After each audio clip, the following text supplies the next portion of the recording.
ചാലഞ്ചല്ല എന്ന് വെച്ചാൽ അതിപ്പോൾ എന്നും അന്നും തിരിച്ചു വരുന്നതിന് മുമ്പ് അന്നും ഒരു പക്ഷേ ഇന്നായിരിക്കും ഞാൻ കൂടുതൽ ആസ്വദിച്ച് അറിഞ്ഞ് ഒരു പ്രോജക്റ്റിൻ്റെ ഭാഗമാകുന്നതും ഒരു കഥാപാത്രം അന്നൊക്കെ ഇങ്ങനെ പറഞ്ഞു തരും ചെയ്യും നന്നായി എന്ന് പറഞ്ഞാൽ ഓക്കെ താങ്ക് യു. ഇപ്പോഴാണ് നമ്മളൊരു പ്രൊജക്റ്റിൻ്റെ തുടക്കം മുതലൊരു അതിൻ്റെ ഭാഗമായിട്ട് നിൽക്കുക, എല്ലാ ഭാഗങ്ങളിലും നമ്മളൊരു ഇൻവോൾവ്മെൻറ്റ് ഉണ്ടാവണം എന്ന് നമ്മൾ അതായത് നമ്മൾ ഒരു കഥയുടെ വികാസം തൊട്ട് എല്ലാ ഘട്ടങ്ങളിലും ഞാൻ ഇൻവോൾവ്ഡ് ആവാറുണ്ട്. അപ്പോൾ ഇപ്പോഴാണ് ഒരു പക്ഷേ കൂടുതൽ അറിഞ്ഞ് നമുക്കൊരു കഥാപാത്രത്തിനെ അറിയാനും ഒക്കെ ഒരു പക്ഷേ വർഷങ്ങൾ കൊണ്ടുള്ള നമ്മുടെ ഒരു പക്വതയും നമ്മുടെ ഒരു അനുഭവവും ഒക്കെ അതിന് സഹായിച്ചിട്ടുണ്ടാവും. ചാലഞ്ച് എന്നതിനേക്കാളും ഞാൻ കൂടുതൽ ആസ്വദിച്ച് ഞാൻ ജോലി ചെയ്യുന്നുണ്ട് എന്ന് വേണമെങ്കിൽ പറയാം. ചാലഞ്ച് എന്നുള്ളതാണ്, അതായത് നമ്മളിൽ ആളുകൾക്കുള്ള വിശ്വാസത്തിന് ഡെലിവർ ചെയ്യാൻ പറ്റുക എന്നുള്ളത് തന്നെയാണ് ഏറ്റവും വലിയ ചാലഞ്ച്.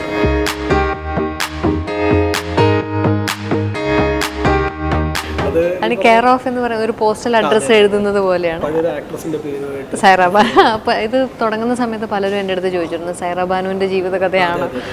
അല്ലല്ല, സൈറാബാനു ഒരു പാവം പോസ്റ്റ് വുമണാണ്.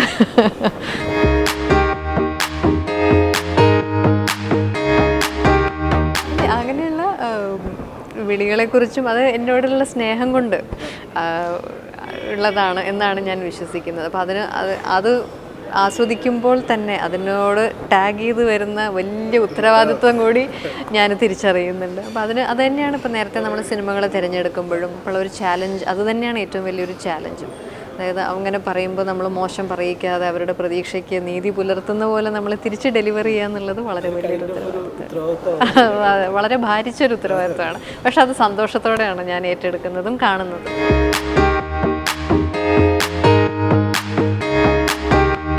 ആൻ്റണി സോണി ആണ്, ഞാൻ സോണി എന്നാണ് വിളിക്കാറ്. സോണിയും ഇതിൻ്റെ കഥ എഴുതിയിരിക്കുന്ന RJ ഷാനും ഹൗ ഓൾഡ് ആർ യു സിനിമയിൽ അസിസ്റ്റൻറ്റ് ഡയറക്ടേഴ്സ് ആയിരുന്നു. അപ്പോൾ മുതലേ എനിക്ക് അവരെ അറിയാം. അതിനുശേഷം മൂന്നാം ഇടം എന്ന് പറഞ്ഞ ഷോർട്ട് ഫിലിം ചെയ്തിട്ട് ഒരുപാട് അംഗീകാരങ്ങൾ അവർക്ക് കിട്ടുമ്പോഴും ഞാൻ അവർക്ക് വേണ്ടി ഒരുപാട് സന്തോഷിച്ചിരുന്നു. പിന്നെ ഒരു കഥ വന്ന് പറയണം എന്ന് പറഞ്ഞപ്പോൾ എനിക്ക് എന്തെങ്കിലും ഉണ്ടാവുമായിരിക്കും. കാരണം എനിക്ക് റോഷൻ ഇവരെക്കുറിച്ച് പറഞ്ഞത് ഓർമ്മയുണ്ട്, നല്ല കഴിവുള്ള കുട്ടികളാണ് എന്ന് പറഞ്ഞതും എൻ്റെ മനസ്സിലുണ്ടായിരുന്നു. അപ്പോൾ ഇങ്ങനെ കഥ വന്ന് പറഞ്ഞപ്പോൾ തന്നെ വേറെ ബാക്കി എല്ലാ ഫാക്ടേഴ്സും ഇതുണ്ടെങ്കിൽ തന്നെ ഈ കഥയിൽ ഞാൻ വല്ലാതെ ആകൃഷ്ടയായി. അത്രയും ഒരു പുതുമയെന്ന് പറയാം, അത്രയും റിയലിസ്റ്റിക് എന്ന് പറയാം. നമ്മുടെ സാധാരണ ജീവിതത്തിൽ നമുക്ക് ആർക്ക് വേണമെങ്കിൽ സംഭവിക്കാവുന്ന കാര്യങ്ങളാണ് ഈ കഥയിലുള്ളത്.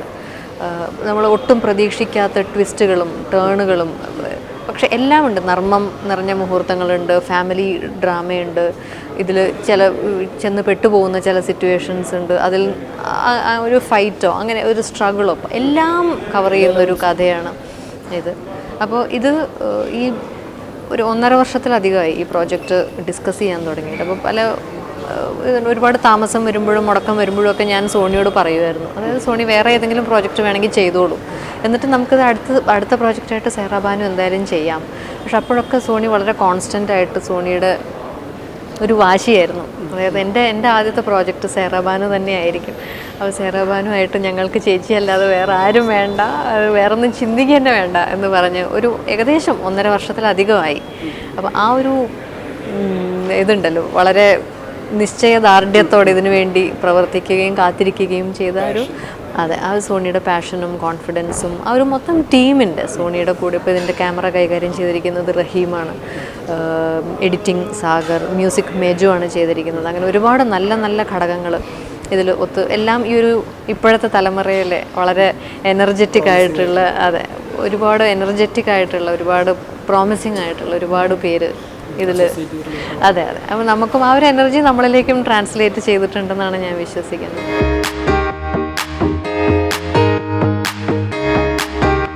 അങ്ങനെയില്ല, എല്ലാ സിനിമയും ഏറ്റവും ആത്മാർത്ഥമായിട്ട് അതേ എഫേർട്ടോടു കൂടി തന്നെയാണ് ഞാൻ ചെയ്യുന്നത്. അത് പ്രേക്ഷകർക്ക് ആണ് ചില സിനിമകൾ കൂടുതൽ ഇഷ്ടം, ചില സിനിമകളെക്കാൾ ഇഷ്ടമുള്ള സിനിമകളുണ്ട്. എനിക്കെല്ലാം പ്രിയപ്പെട്ടത് തന്നെയാണ്.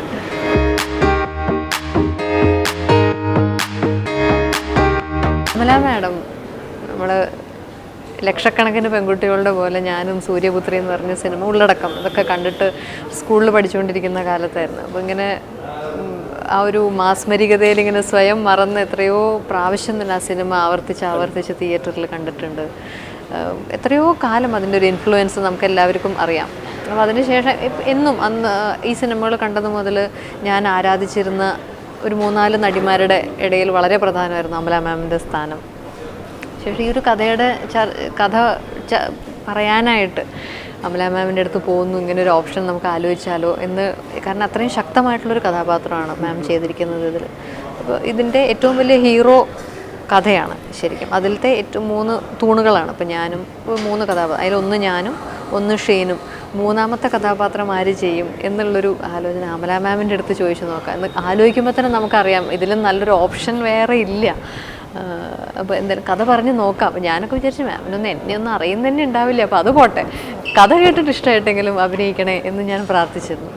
അപ്പോൾ അങ്ങനെ കഥ കേട്ടിട്ട് മാം ഒരു 2 ദിവസത്തിനുള്ളിൽ പറയാം എന്ന് പറഞ്ഞ് ഞങ്ങളൊക്കെ ഇങ്ങനെ പ്രതീക്ഷയോടെ കാത്തിരിക്കുമ്പോഴാണ് അമല ശരി സമ്മതിച്ചു നമുക്ക് ചെയ്യാം എന്നുള്ളൊരു മാമിൻ്റെ വിളിയും സമ്മതവും വരുന്നത്. അപ്പോൾ ഞങ്ങൾക്ക് എല്ലാവർക്കും ഭയങ്കര ഒരു ബൂസ്റ്റ് തന്നൊരു യെസ് ആയിരുന്നു അത്. അത്രയും പ്രതീക്ഷയോടെയായിരുന്നു എല്ലാവരും കാത്തിരുന്നത്. ആ അമല മാമിനെ പോലെ ഒരു ആക്ടർ ഈ സിനിമയിലേക്ക് വരുമ്പോൾ ഈ സിനിമയ്ക്കും ക്യാരക്ടറിനും ഉണ്ടാവുന്നൊരു ലിഫ്റ്റ് ഭയങ്കര, അത് ഈ സിനിമ കാണുമ്പോൾ തന്നെ രാജന് മനസ്സിലാവും. ഈ കഥയുടെ ശക്തിയെക്കുറിച്ച് ഞാൻ നേരത്തെ പറഞ്ഞു. 25-ലധികം വർഷങ്ങൾക്ക് ശേഷം സൂര്യപുത്രി പോലെ അത്രയും ഒരു ഇംപ്രഷൻ പതിപ്പിച്ച ഒരു ക്യാരക്ടറിന് ശേഷം അമല മാം ഈ ഒരു കഥ തിരഞ്ഞെടുക്കണമെങ്കിൽ ആ കഥയിൽ എന്തെങ്കിലും വേണ്ടേ? അപ്പോൾ അത് തന്നെയാണ് ഞങ്ങൾക്ക് എല്ലാവർക്കും ഉണ്ടായിരുന്നൊരു വിശ്വാസം ഈ കഥയിൽ. എന്തായാലും തീർച്ചയായിട്ടും ഇഷ്ടപ്പെടും, സമ്മതിക്കും എന്നുള്ളൊരു വിശ്വാസം എവിടെയോ ഞങ്ങൾക്കും ഉണ്ടായിരുന്നു.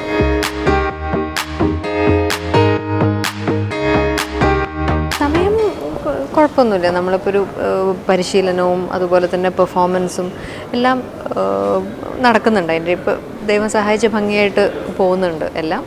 നൃത്തത്തിലും കൂടുതൽ എന്തെങ്കിലും അത്, പക്ഷേ ഞാനിപ്പോൾ നൃത്തം പഠിച്ചുകൊണ്ടിരിക്കുന്നൊരു കുട്ടിയാണ്. അപ്പോൾ അങ്ങനെ നൃത്തത്തിന് സംഭാവന ചെയ്യാൻ മാത്രം ഒരു അറിവോ ഒരു അനുഭവമോ ഒരു അനുഭവ പരിചയമോ ഒക്കെ എനിക്ക് ഉണ്ടാവണം ആദ്യം. അതിന് വേണ്ടിയിട്ട് ഇങ്ങനെ തുടർച്ചയായിട്ട് ചെയ്യുകയും, അതെ, ഇപ്പോൾ കണ്ടിന്യൂസ് ആയിട്ട് പഠിച്ചുകൊണ്ടിരിക്കുന്നൊരു വിദ്യാർത്ഥിനിയാണ്.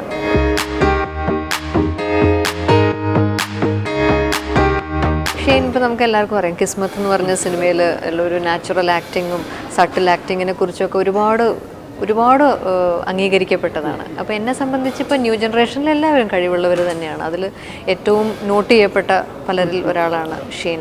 അപ്പോൾ ഇതിലേക്ക് ഷെയ്നും ഞാനുമാണ് ഇതിൽ ഒരുമിച്ച് അഭിനയിക്കാൻ പോകുന്നത് എന്ന് പറയുമ്പോൾ എനിക്ക് ഭയങ്കര ഒരു സന്തോഷം. എനിക്ക് കണ്ടുപഠിക്കാൻ ഒരുപാട് കാര്യങ്ങളുണ്ടാവും. ഇപ്പോഴത്തെ ന്യൂ ജനറേഷൻ എന്ന് പറയുന്നതിൻ്റെ പ്രോപ്പർ ഒരു പ്രതിനിധിയാണ് ഷെയ്ൻ. അപ്പോൾ ഈ ഷൂട്ടിങ്ങിൻ്റെ സമയത്തും അത് ഷെയ്ൻ എനിക്ക് തന്ന ഒരു കംഫർട്ട് ലെവലും എനിക്കും അതിനോടൊപ്പം തന്നെ നന്നാവണം എന്നുള്ളൊരു ബോധം എന്നിൽ ഉണ്ടാക്കാനും, അതെ, പിന്നെ ഏറ്റവും കഴിവുള്ളൊരു നടനാണ് ഷെയ്ൻ. നമ്മുടെ മിമിക്രിയിലെ സൂപ്പർ സ്റ്റാർ ആയിട്ടുള്ള അബീക്കയുടെ മകനാണ്. അപ്പോൾ ആ ഒരു കഴിവും ഞാൻ ഈ ഇതിൽ ഒരുപാട് രസമുള്ള സീൻസ് ഉണ്ട്. സേറ ബാനുവും ജോഷുവ പീറ്ററും അമ്മയും മകനും തമ്മിലുള്ള അത്രയും അടുപ്പം ഉള്ള 2 പേരാണ്. അപ്പോൾ അതുകൊണ്ട് തന്നെ ഭയങ്കര ഒരു ഫ്രണ്ട്ലി ഒരു ബോണ്ടും ഒരു കെമിസ്ട്രിയും 2 പേരിൽ ഉണ്ടാവേണ്ടത് ഭയങ്കര പ്രധാനമായിരുന്നു. ആദ്യത്തെ ഒരു 2 ദിവസം കഴിഞ്ഞപ്പോൾ തന്നെ എനിക്ക് തോന്നുന്നു ഞങ്ങളുടെ ഇടയിൽ പറയാതെ തന്നെ ആ ഒരു ബോണ്ട് അറിയാതെ ഫോം ചെയ്യുകയും ഞങ്ങളുടെ ഒരുമിച്ചുള്ള ഫോട്ടോ കാണുമ്പോൾ പോലും നിങ്ങൾ ചിരിക്കുന്നതിന് നല്ല സാമ്യമുണ്ടല്ലോ എന്ന് പോലും പലരും പറഞ്ഞു. അപ്പോൾ അത് ചിലപ്പോൾ ഉള്ളിൽ അങ്ങോട്ടും ഇങ്ങോട്ടും ഉള്ളൊരു ഇഷ്ടവും ഒരു കംഫർട്ട് ലെവലും ആയിരിക്കും. അത് തന്നെയാണ് ഇതിൻ്റെ ട്രെയിലറിലും ടീസറിലും ഒക്കെ ഉള്ള ഒരുപാട് രസകരമായിട്ടുള്ള മുഹൂർത്തങ്ങളെക്കുറിച്ച് പലരും എടുത്തു പറഞ്ഞു. അപ്പോൾ ആ ഡബ് സ്മാഷും ഇനിയും ഇതിലും കുറച്ച് ഡബ് സ്മാഷുകൾ ഉണ്ട് ഈ സിനിമയിൽ. അതിലൊരെണ്ണം മാത്രമേ പുറത്തു വിടുള്ളൂ. അപ്പോൾ അതൊക്കെ ചെയ്യുമ്പോഴും ഈ ഒരു കംഫർട്ട് ലെവൽ എന്ന് പറയുന്നത് വളരെ പ്രധാനമാണ്. അത് നമുക്ക് നിർബന്ധിച്ചുണ്ടാക്കാനോ പറഞ്ഞ് കുത്തിത്തിരിച്ച് അങ്ങനെയൊന്നും ഉണ്ടാക്കാൻ പറ്റില്ല. അത് തന്നെ ഉണ്ടാവേണ്ടതാണ്. അപ്പോൾ അത് വെച്ച് നോക്കുമ്പോൾ എനിക്കും ഷെയ്ൻ എനിക്ക് തന്നിട്ടുള്ള ഒരു എന്താ പറയുക, ഗിവ് ആൻഡ് ടേക്ക് മ്യൂച്വലാണ്. അത് അങ്ങോട്ടും ഇങ്ങോട്ടും തോന്നിയിട്ടുണ്ട്. അത് ഷെയ്നിനോട് ചോദിക്കണം. പക്ഷെ എനിക്ക് തോന്നുന്നു അത് വളരെ നല്ലൊരു വർക്കിംഗ് റിലേഷൻഷിപ്പായിരുന്നു ഞങ്ങൾ തമ്മിലുണ്ടായിരുന്നത്. അത് സന്തോഷമുണ്ട്. അത് നന്നായി അതിൻ്റെ റിസൾട്ട് നമുക്ക് സ്ക്രീനിലും കാണാൻ പറ്റുന്നതിൽ വളരെ സന്തോഷമുണ്ട്.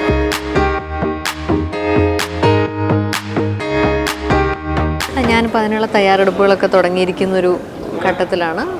ലുക്ക് ടെസ്റ്റും പുസ്തകങ്ങൾ വായിച്ച് മനസ്സിലാക്കുകയും വീഡിയോസ് കണ്ട് മനസ്സിലാക്കുകയും അവരുടെ ഫാമിലിയായിട്ടൊക്കെ ഇൻട്രാക്ട് ചെയ്ത് കാര്യങ്ങൾ മനസ്സിലാക്കുകയും ഒക്കെ ചെയ്യുന്ന പ്രിപ്പറേഷൻ്റെ ഘട്ടത്തിലാണ്. എനിക്ക് തോന്നുന്നത് മലയാളത്തിന് ഒരുപാട് അഭിമാനിക്കാവുന്ന ഒരു പ്രോജക്റ്റാണ്. ഇത് അനൗൺസ് ചെയ്തപ്പോൾ തന്നെ എനിക്ക് നല്ല സന്തോഷമായിരുന്നു ഈ പ്രോജക്റ്റ്. പക്ഷെ അതിലേക്ക് വളരെ അപ്രതീക്ഷിതമായിട്ടാണ് എൻ്റെ പേര് ഇതിലേക്ക് വന്ന് ചേരുന്നത്. അപ്പം അത് ഒരു ഭയങ്കര സന്തോഷമുള്ള കാര്യമാണ്. സൈറ ബാനു ഒരു പോസ്റ്റ് വുമണാണ്. ഒരു സാധാരണക്കാരിയായിട്ടുള്ള വളരെ സൈറ ബാനുവിൻ്റേതായിട്ടുള്ള ചെറിയ ലോകത്ത് സന്തോഷത്തോടെ ജീവിക്കുന്ന ഒരു സാധാരണക്കാരിയാണ്, ഒരു പാവമാണ്. ഞാൻ ആദ്യമായിട്ടാണ് ഒരു മുസ്ലിം കഥാപാത്രത്തിനെ അവതരിപ്പിക്കുന്നത്. ഇത് ആദ്യമായിട്ടാണ്. അപ്പോൾ അങ്ങനെ ഒരു പുതുമയുണ്ട്. ഈ പറഞ്ഞ പോലെ പോസ്റ്റ് വുമൺ എന്ന് പറയുമ്പോൾ എൻ്റേതായിട്ടുള്ള ജോലിയുടെ കാര്യങ്ങളും ഒക്കെ അതൊക്കെയുള്ള രസകരമായിട്ടുള്ള മുഹൂർത്തങ്ങൾ ഉണ്ട് ഈ സിനിമയിൽ. You're watching me on metromatney.com. metromatney.com. Subscribe for more videos. Subscribe for more videos. Subscribe here for more videos. Subscribe now. Thank you.